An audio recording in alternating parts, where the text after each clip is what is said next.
जो जेजेपी के लोगों ने लोकसभा की सीटों के बारे में जो डिमांड की थी, चूँकि भारतीय जनता पार्टी की पहले से 10 की 10 सीटें भारतीय जनता पार्टी के चुनाव चिन्ह पर लड़कर के हमने नरेंद्र मोदी जी के झोले में दी हुई है और वही हमारा अगला मंसूबा है।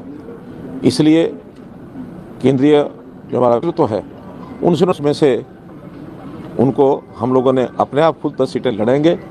उसमें से उन्होंने कोई निर्णय किया होगा तो ऑफिशियल कोई बात तो उनके हमारे सामने आई नहीं है, लेकिन ये जानकारी मिली कि अब उन्होंने अपना निर्णय ले लिया है कि हम अलग से लोकसभा की सीटें लड़ेंगे।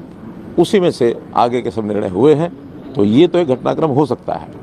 भारतीय जनता पार्टी की परंपरा रही है कि हम संगठन में समय समय पर नए जो नेतृत्व को आगे लाते हैं। उस क्रम में जैसे आपने पिछले दिनों में देखा होगा, प्रदेश में भी एक नए चीफ मिनिस्टर, स्थान में एक नए चीफ मिनिस्टर आए, इसी प्रकार से छत्तीसगढ़ में भी नए चीफ मिनिस्टर आए हैं।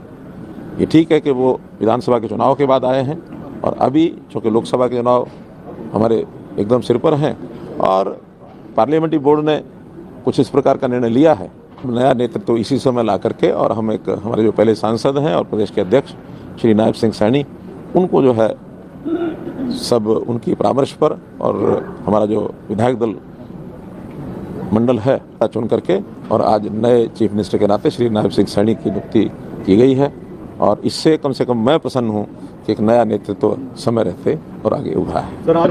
बातचीत हुई है तो केंद्रीय नेतृत्व ने कहा कि आपको कोई और जिम्मेवारी देंगे। वो जिम्मेवारी क्या होगी, मैं समझता हूँ जल्दी ही कोई ना कोई बात करके और कोई निर्णय लिया जा सकता है। हो सकता है कहीं लोकसभा के चुनाव की बात आ जाए और चुनाव बिल्कुल एकदम निर्णय उसके होने हैं।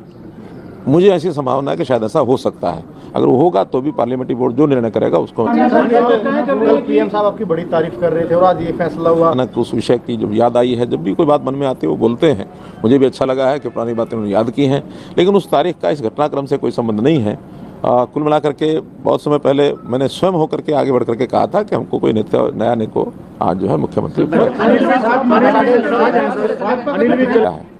मैं इस 9.5 साल अगर इसकी एक प्रकार से मैं मूल्यांकन करता हूं तो जितने व्यवस्था परिवर्तन के काम हम कर सकते हैं, जो हमारे ध्यान में आए, जनता को एक ठीक रास्ते पर उनको यानी शासन का लाभ मिले, बिना किसी अवरोध के मिले और आसानी से मिले, और जो डिज़र्व करता है पात्र व्यक्ति है उसको पहले मिले, ऐसी सारी व्यवस्थाएं हमने बनाई हैं।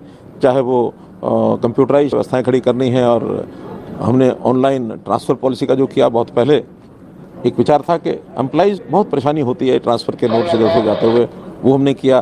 भर्तियाँ पिछले 10 साल से